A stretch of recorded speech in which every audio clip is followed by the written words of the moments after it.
Dee-dee-dee-dee, dee-dee-da-da-da-da-da. Hey, we are here today with Wally Green of New York City, ping pong champion of the world, pretty much of the world from what I've been reading. Anyone that can get in and out of North Korea playing ping pong is definitely of the world. That was amazing to read that part of his story, and he will talk more about that because I'm going to ask him a question about that. However, in case you've never met me before, my name is Cindy Lou. I am the creator and founder of Be Bold You Personality Expression System and the author of Becoming Bold You, which helps you to see personalities from a new perspective and realize that you are more than your personality definition. You are so much more. There's so many things if you've experienced in life, you've seen things, your education, how you process things, how you do things. All of that comes into play. And I love to help people to see life from new perspectives. Wally is the beginning of a new season for the Be Bold You podcast, the Becoming Bold You podcast, possibly. I haven't decided if I'm changing the name, but I am definitely starting into a new season of storytelling of people who look at life from different perspectives and who are willing to step outside of what people think is normal or that you're supposed to do it this way, where you get to step into something completely new and different that maybe your whole past life tells you shouldn't be able to do, but you get to step into it because you are bold you. So welcome, Wally, to the show. I'm so excited to have you here. Yay! Thank you for having me. It's great to be here. Can you tell the folks just a little bit more about you? Well, my name is Wally Green. I'm from New York City, born and raised in Brooklyn, New York. I'm a pro athlete, entrepreneur, filmmaker, published writer, and I'm probably one of the most interesting people that you could ever meet. Which is why I wanted to have you on the show, because I was like, I met Wally in a Clubhouse room. So for those who know me, you know I'm living on Clubhouse a lot these days. And one of the rooms that I started was social audio and podcasting. And because you do some of that, you're interviewed, you're basically professional interviewee, right? Like you've been on so many podcasts. And you talk with people in a way that surprised me when I learned who you were in the world.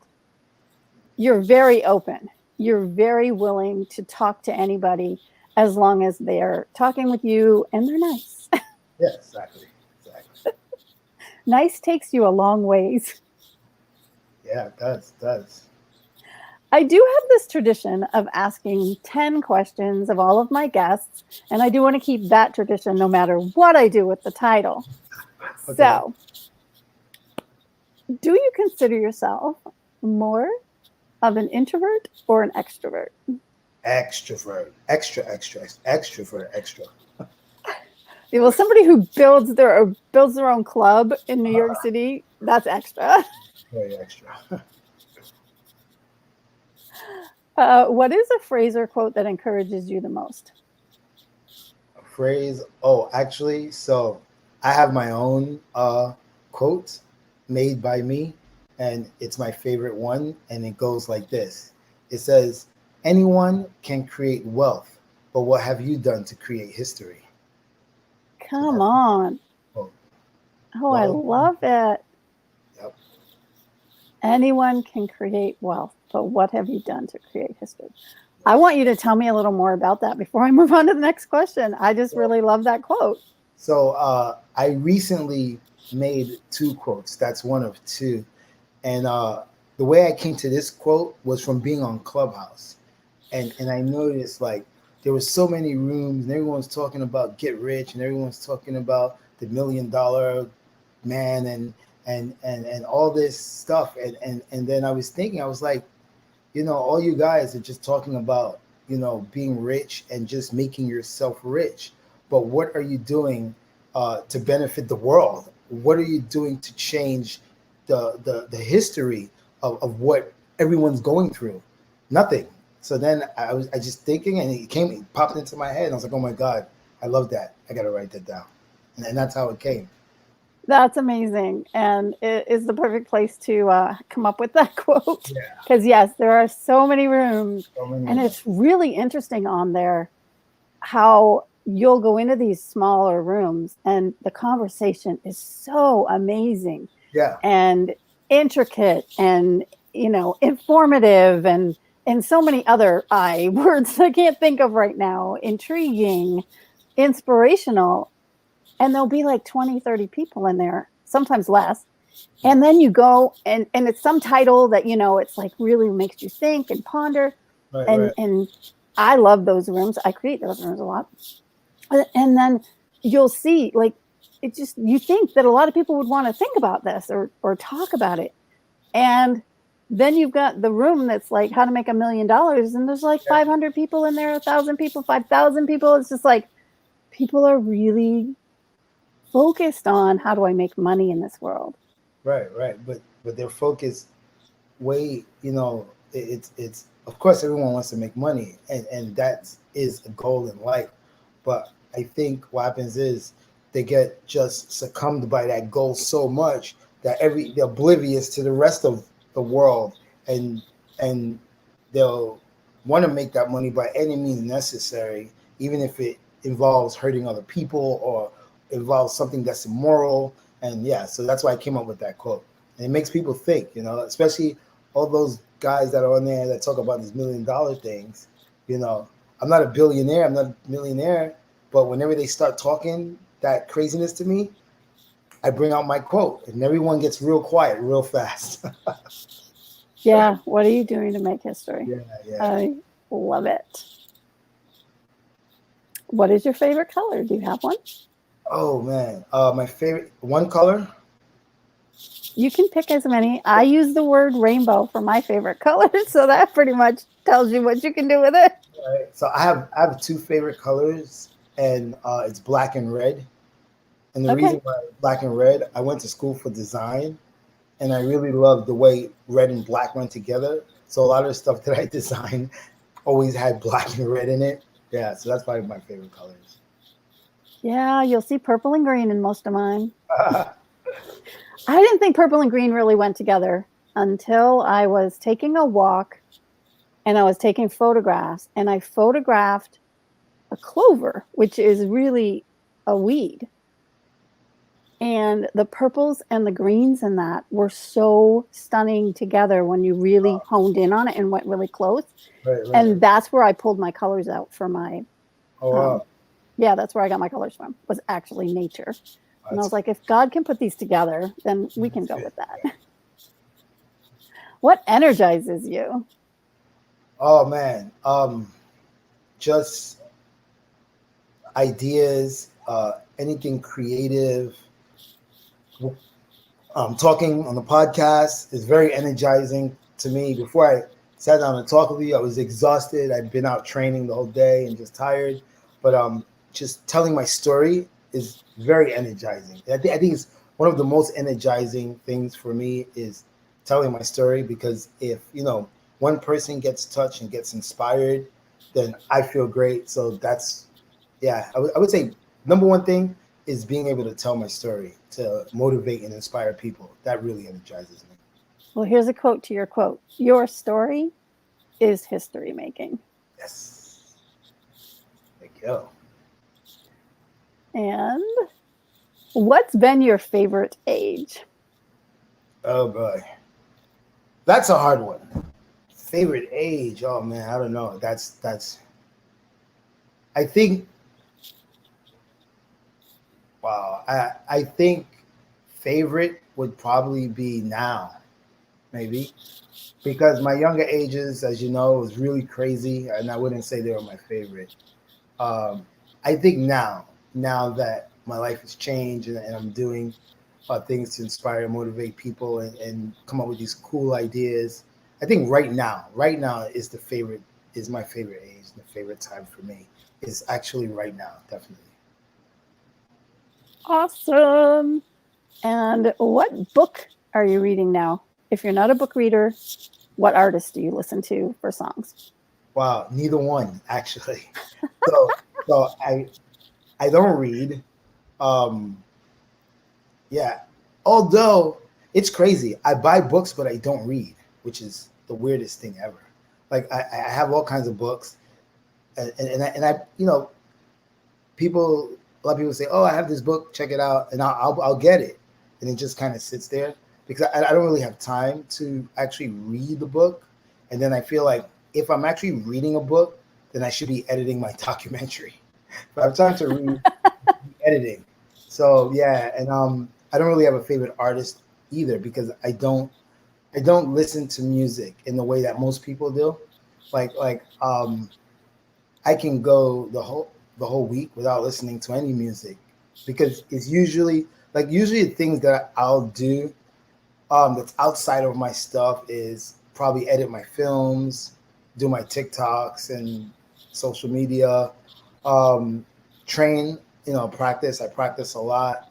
I'm at my club. If there's music playing there, then I'm hearing it. But yeah, so I couldn't tell you which artist is who, or like if you played a song, popular song, I wouldn't even know who the artist is.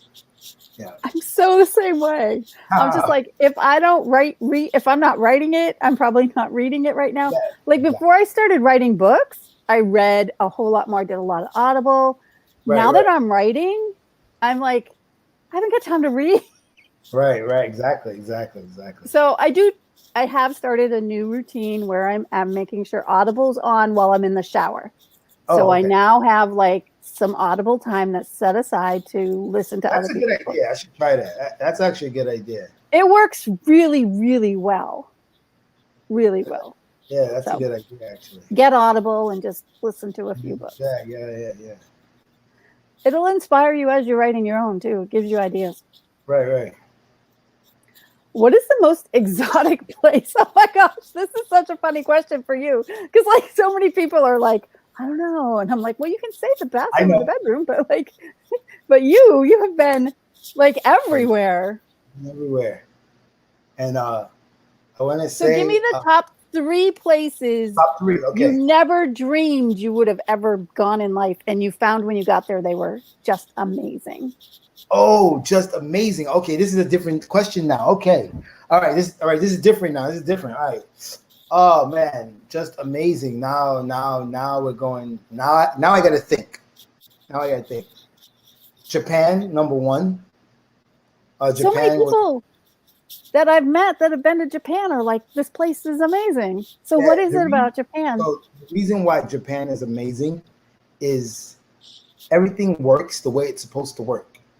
J- Japan is a culture that's built on perfection, so everything is perfect. When you go to buy something in a store, you're greeted all the time. Nobody's on their cell phone. Everyone's there to help you. Customer service is the best in the world, and everything works. If the train says it's coming in at 2:01 p.m. and leaving at 2:02, it is exactly 2:01, leaves exactly 2:02. So it's a society that um, that tries to make everything perfect. And I heard yesterday they don't talk on the train. Like once you get on the train, you stop talking on your phone. Yeah. None of that getting on the train and like dancing and making a show and trying to get some money. No, you get arrested for that. It's quite not even on your like if you talk on your phone and it's loud, people will look at you. Yeah. So it's pretty. The train's very quiet. No one's talking. Trains can be very packed though. It can be like, Yeah. and I know at least when I went, they have I don't know if anyone's ever told you this, but there's like 2 or 3 cars for women only. Yeah. I don't know if they stopped doing that, but when I was there, they had it. Because I remember I was in that car and I had all these women looking at me, and I was like, oh man, I must be getting handsomer. Like everybody looking at me, what's going on? Yeah, they're looking at me because I was supposed to be in that car. I was supposed to be in another car, and I was the only guy sitting in the women's car. Yeah. No, You didn't know. I didn't Didn't know. know. Somebody told me though. Yeah, so Japan, it's definitely one. Indonesia, Indonesia is another one because I thought I would hate that place. I was like, oh my god, I gotta go. I really had no interest in going to Indonesia, but listen, unbelievable, beautiful, unbelievable, so beautiful, and I don't like the beach. I'm not a beach person. I don't like the sea. I can't swim. But let me tell you, I like the sea. Oh man, it was unbelievable. One of the best was Indonesia. Wow.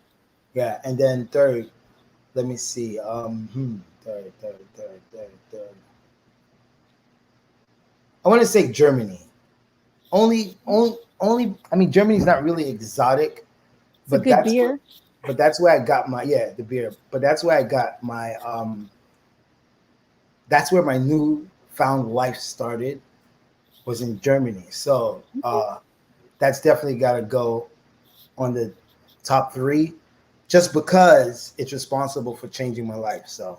How Yeah. old were you when you went to Germany? I know we're getting into your story a little bit, but that's all right. 17. 17. Yeah. Yeah. That had to be so. I'll ask you more about that later. I want to go down that road. All right. Do you create to live or live to create? I live to create. Awesome. Definitely. Name the person who's had the most influence on your life, whether they're dead or alive. I'm gonna say the guy who paid for me to go to Germany. I was thinking that was so really funny, man. I couldn't remember the guy's name for like so long, and who was I talking to?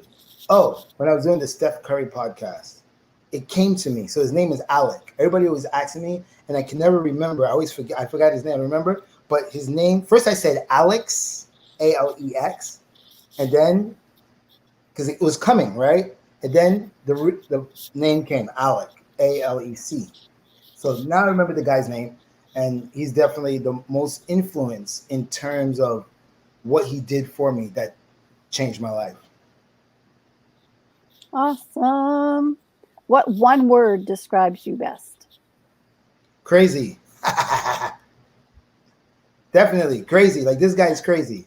Listen, everywhere in the world, wherever I go, they say, "Oh man, Wally Green, the guy from New York, yeah, he's crazy." But listen, you got to be crazy. If you look at every top athlete in the world, every one of them are crazy. They are. You can't be normal, and they're all crazy, all of them. But yeah, crazy is the word. It's my favorite word. Yeah, what is required in order to compete at that level? Craziness. You have to be crazy. You do. I mean, it's the same as running for president. I mean, you just got to be a bit up touched, because you would not sign up for that job if you weren't just a little bit crazy. Exactly. And so when we get crazy people in there and people are wondering, why are they crazy? It's like, do you see the job that they have to do? Like, exactly. Would you line up to do that job? And they're like, oh, no way. I'm like, exactly. So definitely, like if someone asked me right now and say, hey, would you want to be the president, and it would be really possible? Definitely no. Definitely not. No. All right. We had a question. I'm going to jump into the I ask everybody to give me one question that they would want me to ask them about. And you had to be yourself and say whatever you think the listeners would want to hear. Exactly. I'm like, no, this is not the way this works, Wally. But I let you get away with it. And I went scouring on your website and I found this sentence. And I had titled this as Ping Pong and Be Bold You. What do they have to do in common? So this sentence is, I also believe that it's possible for one person to change the thoughts and ideas of many. And I was going to do just that through sport. This was about going to North Korea to do ping pong. Yep. Talk about being a little crazy. That is not what people would consider a safe country to journey into. The fact that they have a ping pong tournament that's international is a bit crazy in my mind. I'm like, how would anyone even know they had it? Like, and they advertise this, they like invite people in. Oh, no. So what happens is the ITTF, which is the International Table Tennis Federation, has a website, and you can see every tournament around the world on their website. So it's an ITTF tournament, but it's the North Korean Open held in Pyongyang. Now, no Westerners went, although when I was doing my other podcast thing, I remember there was one girl from Swiss there. I remember. I start to remember. But other than that, there's no other Westerners, none. Because I asked everyone to go, and everyone said you're crazy. What year was this? This was I want to say maybe like 7 years ago. Okay. 7, 6. I got 7. I got to go check back with the. Yeah, it's all good. It's probably 6, 7. So within the last 10 years. Yeah. And it is a very tenuous place right now. Yeah, I would say. Yeah, it's definitely not a place where you're gonna go on vacation. You know, it's a really difficult place to be in, and I researched. I did a lot of research because the whole point of going there was I wanted to recreate the historical moment of 1971. So a lot of people don't know. They watched the movie Forrest Gump, and a lot of people don't know that movie is touching on the 1971 American history, which is the ping pong diplomacy, right? And 1971, America established relations with China was through ping pong. I remember that. Yeah, so I was like, so when I saw the North Korea tournament, I was like, whoa, man, oh my God, I want to do a diplomacy for world peace because there was a lot of drama coming from North Korea. And I was like, oh my God, I want to do this so bad. I want to do this. And I tried to get people to go with me, and every single person said, you're crazy. You're going to die. You're not going to come back. It's too dangerous. And I said, okay, because I am crazy, I'll go by myself. And that's what I did. I went by myself. How did that feel? Going or the idea of going by myself? Both. For me, I've always traveled alone, so I'm used to traveling alone. Like usually when I was playing the Pro Tour, playing all over the world, I traveled alone. I did have a German friend that I would meet at the tournament, wherever country was in, hang out with him. But I always traveled alone, so it was, you know, it was fine. Like I wasn't worried at all because I did my research. I knew what to expect. I figured out what the worst case scenario would be. And, you know, I grew up in the projects, kid 13, 6 guns. I was like, you know, I'm not worried at all. Like, yeah, so I did it. I was like, if no one wants to go, then I'm going by myself. And that's exactly what I did. So how did it feel when you stepped on the ground in North Korea? So as soon as we landed, you know, come out of the flight, go down the escalator, and then you see "Welcome to Pyongyang" kind of sign there. And as soon as you step out, I had a guide, right? So it's this girl. She works for the government, of course, speaks English quite well, and she just approached me. Hey, Mr. Green. Yeah, she said, I'm going to be your guide. So that person's like your babysitter, right? They say guide, but it's your babysitter. Right. Like you're not going anywhere without that person. No, zero. So you didn't travel alone. You just traveled alone on the plane until you landed. On the plane when I got then when I got there, I had a babysitter. So you know, I thought I was old enough to not have a babysitter, but apparently not. So not in North Korea. Crazy. She introduced herself, and then immediately they took my phone and my computer to check whatever they checked. I don't know, but I gave it to them. And then they gave me back my phone, gave me back the computer. And then she escorted me out to a car, and then we went to the hotel. And yeah, it's crazy. You know, then we get to the hotel, and you know, well, first driving through North Korea is surreal. It's surreal because it's very gray. There's really no color. when you drive, you drive through New York City, you drive through all cities in America, other countries, there's color. You got your reds, you got your grays, you got your blacks, you got your blues, you got your yellows, your greens. There's gray. I traveled to Peru, so yeah, I totally know. Like the cities in Peru, color, Color, color.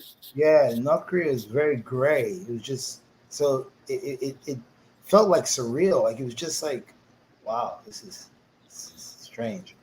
Um, and then we get to the hotel. And hotel looked amazing from outside.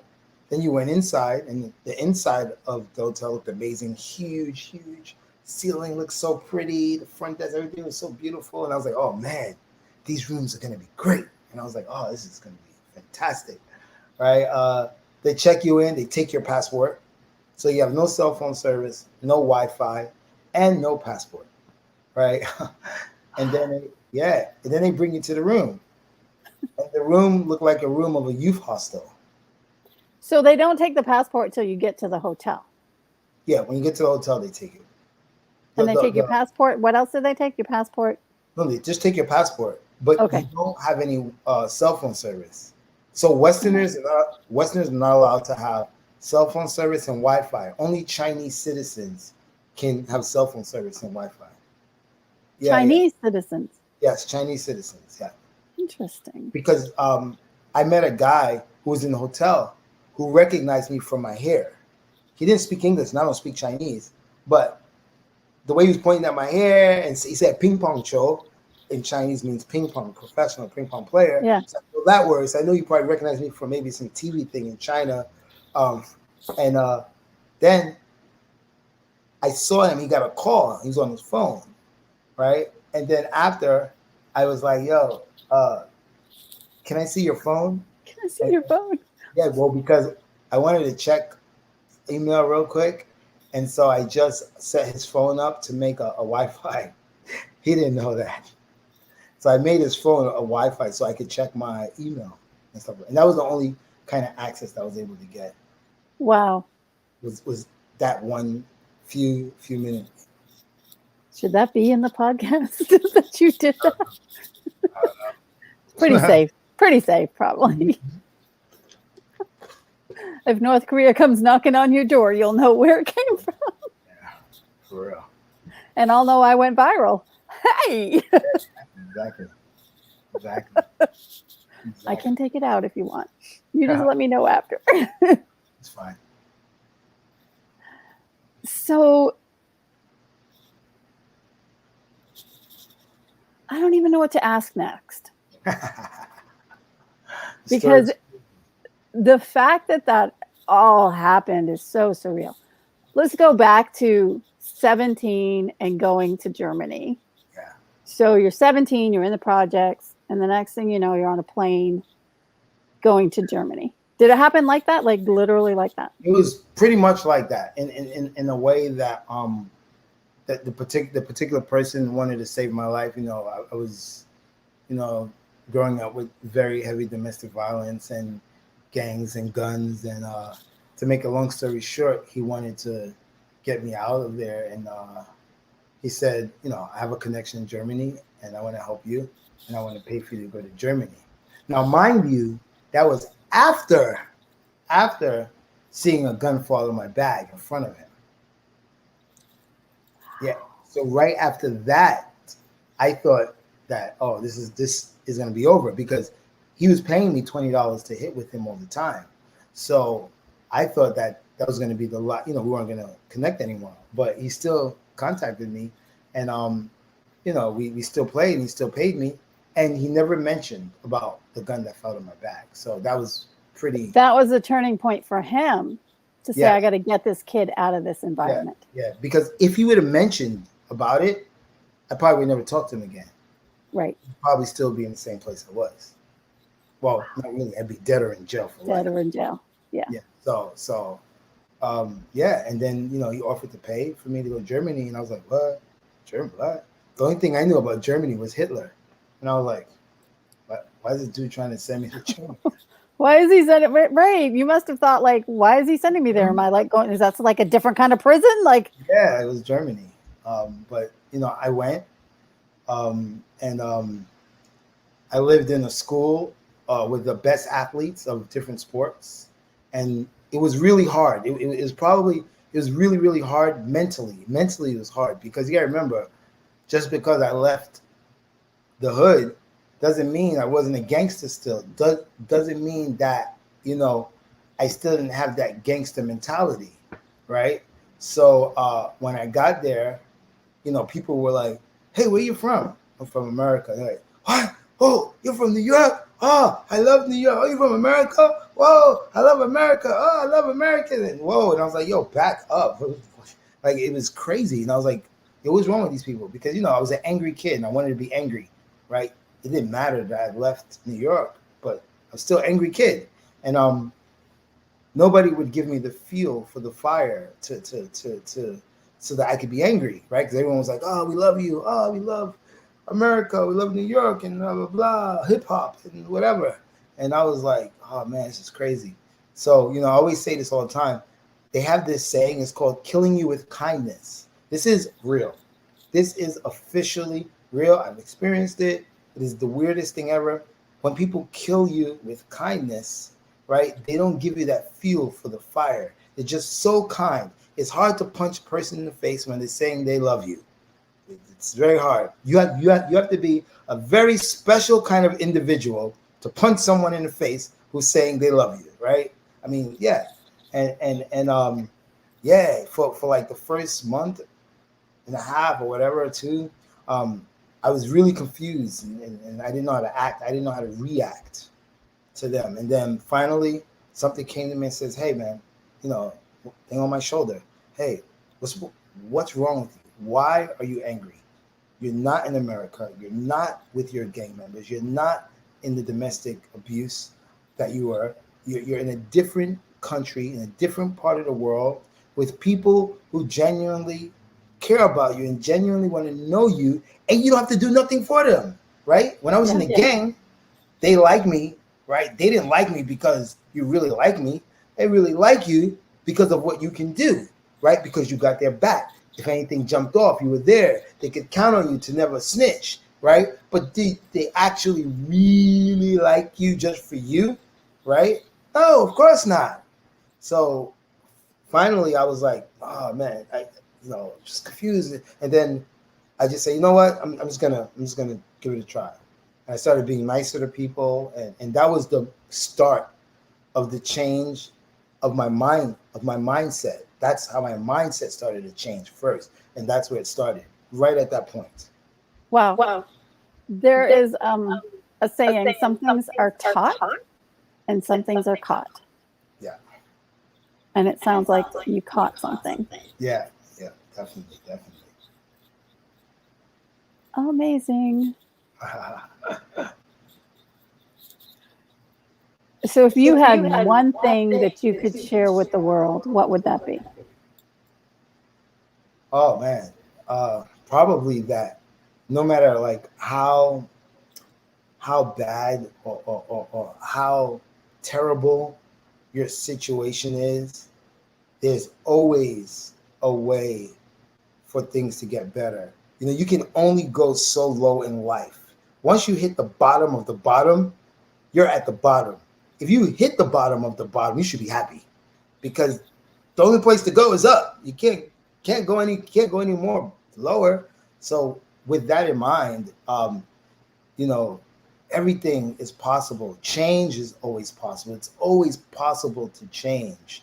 If you just open your eyes to more than one possibility, and you just say to yourself, "I'm gonna change. I'm gonna do it," and you do it. It's action. You do it, and you'll see, man. Everyone can change. Everyone. Yeah. There are different perspectives in lives, in our world. And it's up to us if we're going to choose to go with the perspective that we've seen before, or if we're going to go with what we're seeing now. Yep, it's true. I want to thank you, Wally, for coming. I could ask you 100,000 more questions. I think I might reserve it to have you back again. Definitely. Where we don't do the questions and we just talk about philosophy of life and overcoming. That's what I Definitely, would like to definitely. talk with you about. We definitely have to come back because we still got to tell you about how the diplomacy went in North Korea. We didn't even talk about that yet. Yeah, that'll Yeah, be the next show. Diplomacy in North Korea. yeah. So we definitely got to talk about that for sure. All right. Well, if you want to catch up with Wally, he's at Wally Green NYC on Instagram. You can find him. And I understand he's got some TikTok stuff happening too. So check him out there. And if you see my TikTok channel starting to blow up, you'll know it's Wally's influence because he's got given me some ideas of things that I can do. I'm looking forward to maybe exploring TikTok a little more. Yes, yes. Let's go. I'll help you. I'll help you out for sure. All right, for all of my listeners, thank you so much for listening. Remember to always live your life out loud and be bold